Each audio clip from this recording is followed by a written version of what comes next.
Yeah, welcome y'all. Welcome, ladies and gentlemen, to another edition of Everything Football 62. I'm your host, Jonathan Big Tex Johnson. We're gonna jump right back into the recap of these week four. Um, See what some of the games that I picked or whatever. It's crazy because some of these games, you just didn't think they was gonna turn out to be the way they was gonna turn out to be. So we're gonna jump right into them and whatnot. Really, not no big surprise there with the Packers and the Bears of the Thursday night game. No surprise really at all. I mean, it's one of the oldest rivalries in football. But we saw what happened. Aaron Rodgers did again, doing what Aaron Rodgers does. Again, like I said, he leaves that team. Not really much going on, but as long as he's there, they're going to win some games. The Bears, the poor quarterback play, which goes back to showing you why they call themselves getting Mike Leonard, then of course drafted for Mitch Trubisky, so he's going to be named. He's supposed to be probably getting ready to start this week here coming up. Whenever they get ready to play, I think the Minnesota Vikings. I think so. Miss Trubisky, the second round, the second pick of the first round, will be starting. We'll see how that meshes out and everything like that. Probably a little bit better than what Glennon's doing because I just Glennon's not a very good quarterback. He's a backup at very best. Saints and the Dolphins, not much to say there. Same thing. Dolphins lay an egg. That's what the Dolphins do. We'll see what happens. They're 1-2. Their game behind because of the storms and all that kind of stuff. But other than that, though, these guys, Saints again with the whole thing with Drew Brees, much like Aaron Rodgers, but they've actually won a couple of games. So we'll see what happens with the Saints and everything like that. But no surprise there at all as far as that game's concerned. Uh, Adrian Peterson is an issue going on there with the back that they have with the backs that they have there now. I think he's going to probably eventually end up being odd man out. They're doing some decent things there for the most part. The defense pitched a shutout, which is something I never would think about seeing, but we'll see again. Like I said, it's still very early. Texans and the Titans. Deshaun Watson puts on the show. The Titans, I thought the Titans, I mean, they're just 2-2. They lost their quarterback, Mariota, so we're going to see what's going to happen with the situation with Mariota and who's going to replace him. I don't know how long he's going to be out, but 57-14. Deshaun Watson puts on a clinic, uh, puts on a hell of a show. I mean, there's no other way to put it. The young man just put on a show. He's he's definitely what was that 25 of 34 for 283 yards and four touchdowns and one pick. Um, he ran the ball four times for 24 yards and he had a touchdown there as well, which gave him 6 yards average rushing the ball. They ran the ball good. They played some hell of a defense. So Houston Texans a team to still watch. Like I said, you can run the ball and do some passing and play decent defense.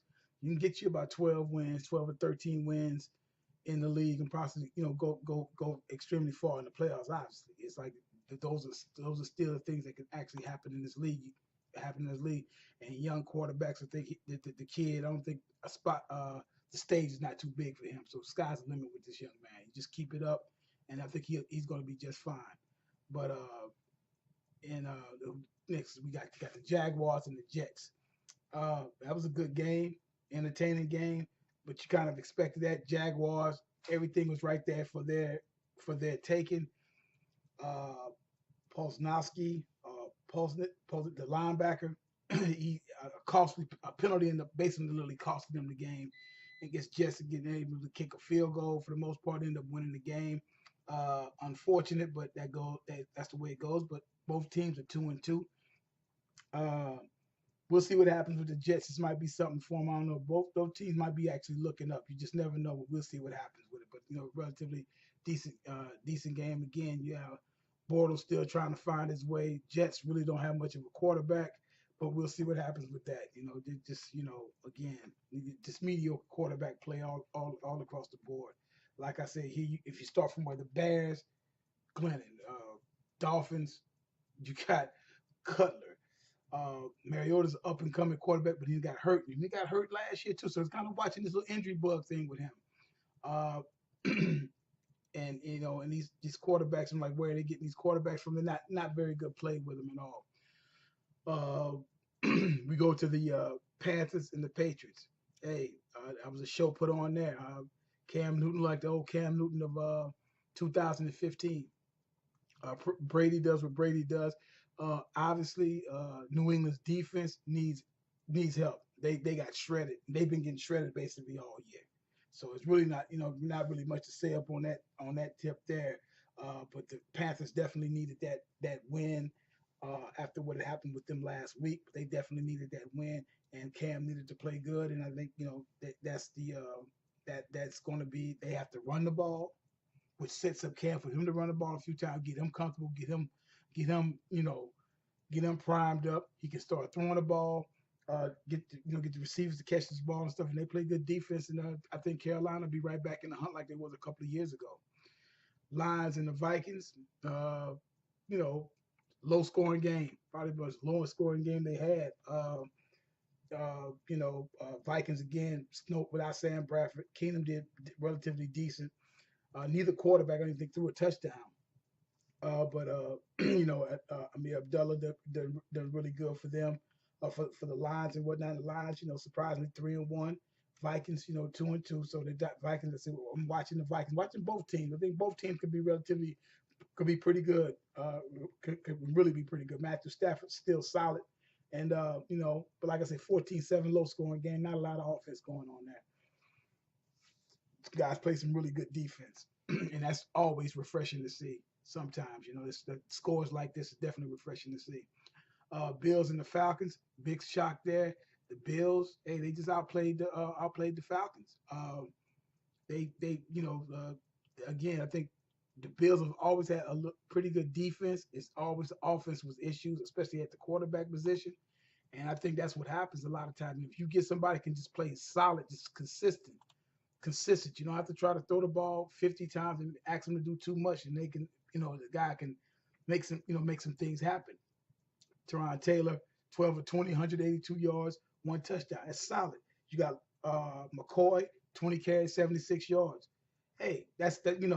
That's not bad at all. That's something. That's keeping everything honest. Receivers catching the ball, big plays when they need to come up. Defense making stops. Had forced Matt Ryan 24 out of 42, 242, one touchdown, two costly picks. That ended up subsequently basically costing them the game. So it's just like, so the Bills at 3-1, that's kind of a surprise. And like I say, these teams that are actually playing defense, especially over in, I think, the AFC East, where the Patriots are able with the Bills and then the Jets. Like I say, with the Bills playing some defense and they get some solid quarterback play and get some good running back play from McCoy, and he stays healthy, they could actually they could shock a lot of people.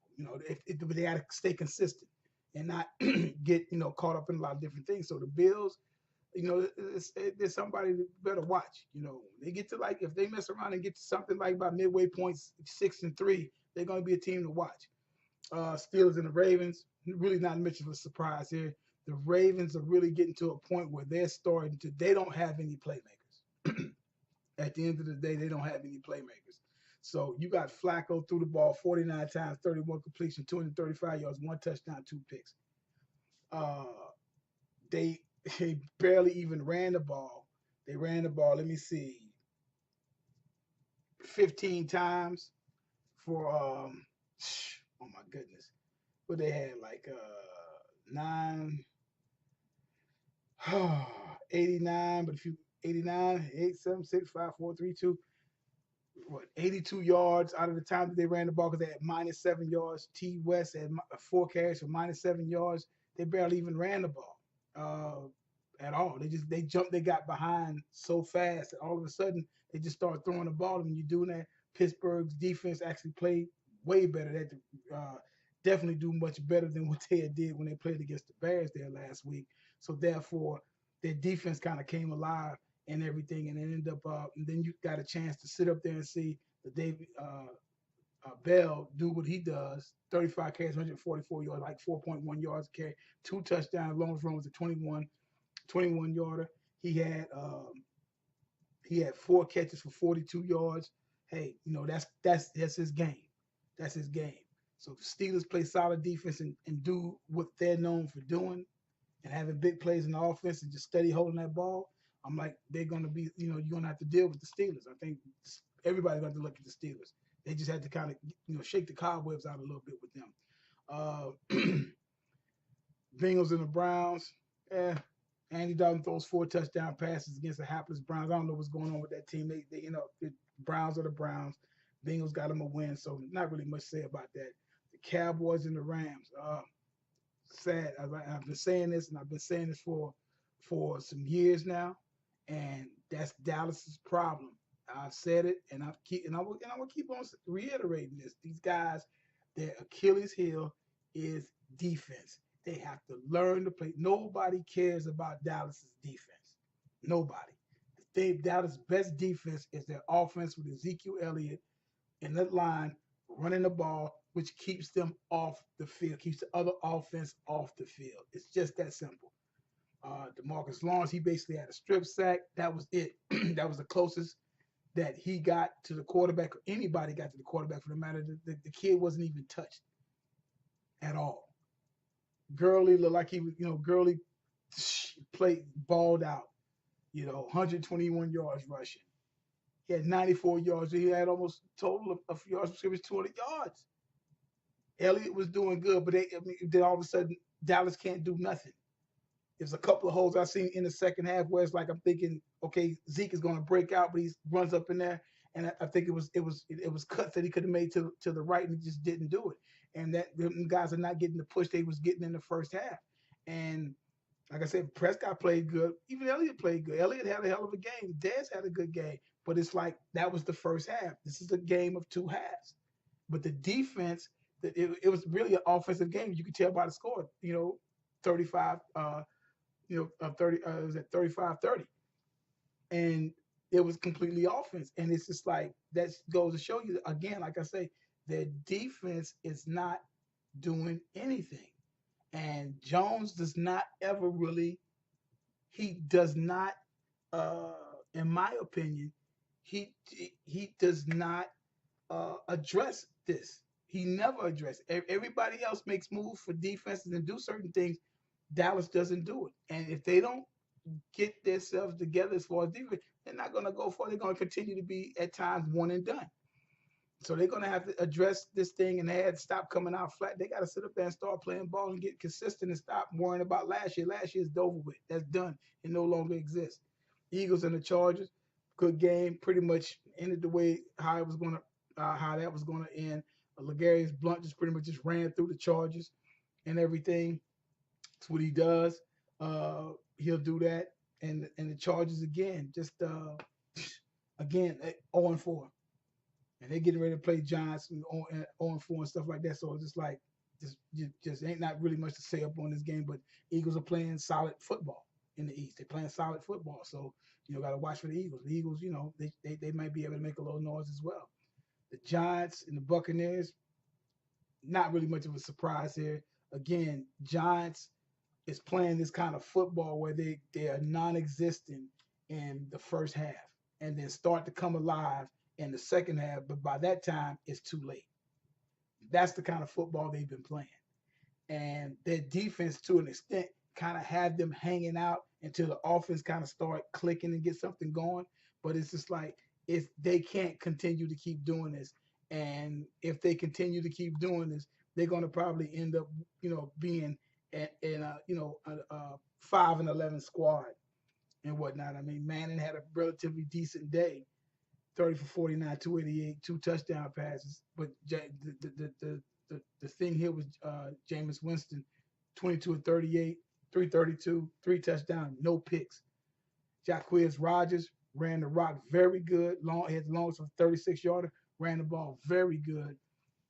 And of course, and like I said, and Tampa Bay defense did pretty good. They mounted a little comeback and everything, but a veteran team is going to do things like that, especially Eli Manning. But it's like they wait too late, and then by this time it's too late. And that's the kind of game they're playing. They're basically in all of the games, but it's like they wait too late to make a move because they make so many mistakes in the first half, and they just can't get it together. And they can't bounce back, and they can't have too many more games like that. Or like I said, before they look up, the season's going to be over when they're going to be something like 5-11. I mean, I'm sure they're going to win a few more games. Going to win some games, but they better start making a run and making a run now. You have 49ers and the Cardinals. Not much to really say there. I mean, 49ers again are the 0-14. It's like we have all these. We got like one, two, three, four. We got like uh, four 0-4 teams, and that's rough. That's pretty rough. You know, uh, all these 0-4 teams. I don't remember that. You know, it probably have been before. It just seems like it. I've never can really recall there's been as many 0-4 teams going into the fifth week like this. But you know, I could be wrong. But it's like one, two, three, four. Yeah, 49ers, Giants, Browns, Chargers. So, you know, that's what's going on there. And, you know, like I said, so not really much going on there in the 49ers. I mean, you know, you would think, again, the Cardinals, you would think they would come out and do a little bit, you know, put up some more points. But, hey, a win is a win. In this particular league, is all about getting that W, and that's really what it's all about. It ain't about really anything else but getting a win. Hell of a catch by Fitzgerald. That that last pass in the last few seconds. Palmer, pretty good game and everything. Their problem is they don't have a running game. Chris Johnson, they're gonna have to do something about Chris Johnson because Chris Johnson is that he is not Chris Johnson of that time. I've mentioned this before. He doesn't have that going on right now. So that's 13 carries, 32 yards. His longest run was 8 yards. That's not working. They definitely miss David Johnson. Big time they miss him. But you know, but they pulled out a win against the 49ers, which is not surprising. Should have basically handily won that. Here we go with the Raiders and Broncos. Here we go. These Broncos 16-10, another relatively good game, a defensive game. They Raiders lose Carr. I said this earlier when the Carr got that big contract. I said you need to give him another year. I can't see giving him all that money because he may get hurt, just like he got hurt at the end of last year. They could have actually probably got to the AFC Championship game this past year. He was hurt. Now he's up to possibly miss 2 to 6 weeks that they're saying. They started out, they're 2-2. They've dropped their last two games after starting out 2-0. So they dropped their last two games. Like I said, I attest some of that to reading their own press clippings because the Raiders are back. Raiders are not all the way back yet. They did really good last year, but it's just like you got to give me some consistency for the next 3 years before we start talking about Raiders football is back because Raiders football has been dead for a long time. We talking about 2002 type football. So, you know, so we'll see what ends up happening with that situation there. But I don't see anything Marshawn Lynch to do. People say, oh, he may bounce back. I'm just like, his yards are not really showing it. I've said this before, and I'll say it again. I mean, his really last good year was basically 2014. That's pretty much it. Hurt pretty much all of 15, and then 16 he didn't even play. So you're getting a lot of tread off of a tire. 30, 31 years old. Hey, what did he have? 9 carries for 12 yards. Not paying nobody not for go 9 carries for 12 yards. That's it. I mean, that's not good at all. But Denver has that nucleus. They don't, like I said, they need Simeon to play the type of football he's playing, mistake free, run the ball. You got Anderson, you got Jamal Charles, and you got that defense. They can go to the Super Bowl. This team, this team has a Super Bowl team. Their quarterback just has to do what the quarterback does, and they have to have a running game. They get those things. He's not going to have no Peyton. He's not Peyton Manning. He doesn't need to be Peyton Manning with that defense and a good running game. He doesn't need to be. He gets that going on. You could best the Broncos will be sitting there in the AFC Championship game. I see that happen if they keep up this formula here. They just need steady quarterback play and some running. That defense is going to take care of the rest. And stay away from the injury bug. They're going to be right there. They're the team to look at. To me, strongest team. Aside from the Kansas City Chiefs, this is a strong team. But they're a veteran squad and everything. So we'll see what happens. But it's like gotta watch Denver because they have the nucleus of an old school. They have an old school nucleus that I'm enjoying. Quarterback don't have to throw the ball 1,000 times a game. And they got a good running game. They got a little two-headed monster going on right there. So, we'll see what happens when the defense is always tight led by the great Von Miller. Seahawks they just put a whooping on the Colts, and not really much to say there. It was just a whooping put up on them. So Russell Wilson end up doing what Russell Wilson is doing. Russell Wilson does not, because I think because of his demeanor, people don't really pay that much attention to Russell Wilson. I guess for whatever reason, but Russell Wilson has been always, and he's been a player since he's gotten the league as a rookie. He's a player. Period. Too. I mean, you know, he just the only thing that he hasn't done really yet, because he's won. He's done everything. He does those gaudy passing stats and becoming all pros and Pro Bowls and all that type of stuff. But he's about winning, and that's really what all it counts. So they're 2-2. And if they get everything together, people healthy, this line start blocking, they get some running, they'll be back in the hunt again as well. Like I said, so with Wilson did pretty much everything as far as that goes there, and it's just like he accounted for 3 touchdowns. So hey, you know, watch them Seahawks coming up. And of course, we had the game between the Chiefs and the Redskins. Oh, Native American folk. With that, Chiefs for real. But again, it's the historical aspect, whether it be Andy Reid, whether it be Marty Schottenheimer. These teams have great regular seasons and are one and done in the playoffs. And Andy Reid has got to break that style. He has to break it. The Skins, uh, check everything out here.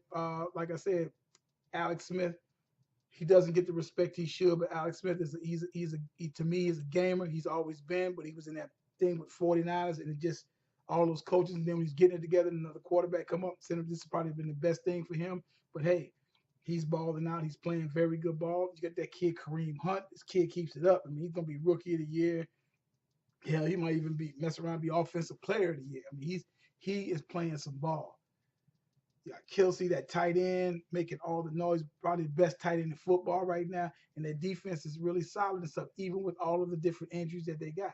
Kirk Cousins had a good game. Go ahead, Mr. Kirk Cousins. But at the end of the day, like I still say, his hands on the ball and whatever. We saw what happened.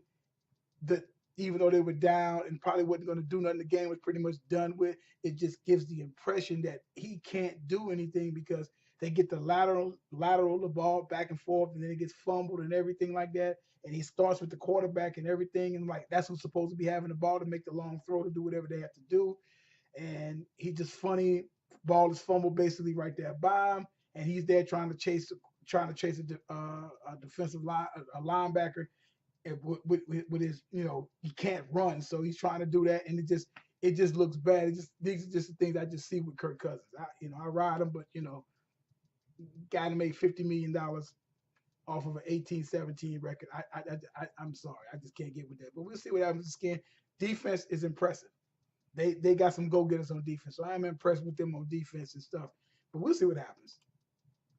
And that's my recap. Get ready for the game tomorrow between I think the Patriots and the Buccaneers. Uh, I got New England bouncing back up on that one. Got Buffalo and Cincinnati. Got Buffalo clobbering Cincinnati. I have I'm gonna go on a limb. I got Cleveland getting the Jets in this one. Just upset type of pick. Carolina. I think Carolina will get Detroit. I think they might get on the roll. San Francisco is going to get off the schneid. Uh, Miami might get them away because I don't know who Tennessee's going to have the quarterback. I have no idea what they're going to do. New York Giants are going to get their first win. Philly probably beat Arizona because they can't run the ball. Arizona can't run the ball. It's talented on defense. It's going to be a tight game, but I honestly think Philly's going to get that one. I got Pitt winning that game. I got Seattle actually beating the Rams. I got Seattle really getting at the golf. I really do. Oakland's got to win again. I think I see Oakland possibly beating Baltimore. I'm gonna reverse that pick, Baltimore, because they don't have Carr. I just don't see them winning that. I think they're gonna go some issues. Dallas has got to get it against Green Bay. I got Kansas City getting Houston. And for the Monday night game, I got definitely got Minnesota beating Chicago. All right.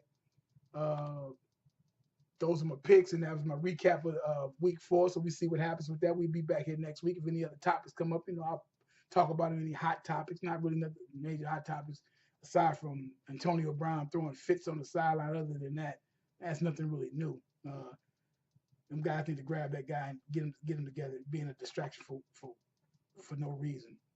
So just play ball. The ball eventually come to you. All right.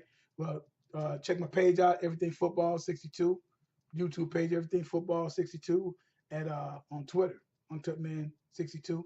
Check me out. Subscribe to the channels. Message, say something, start some dialogue about the football, about some of the games, some of the players, and we go from there. All right. Have a good.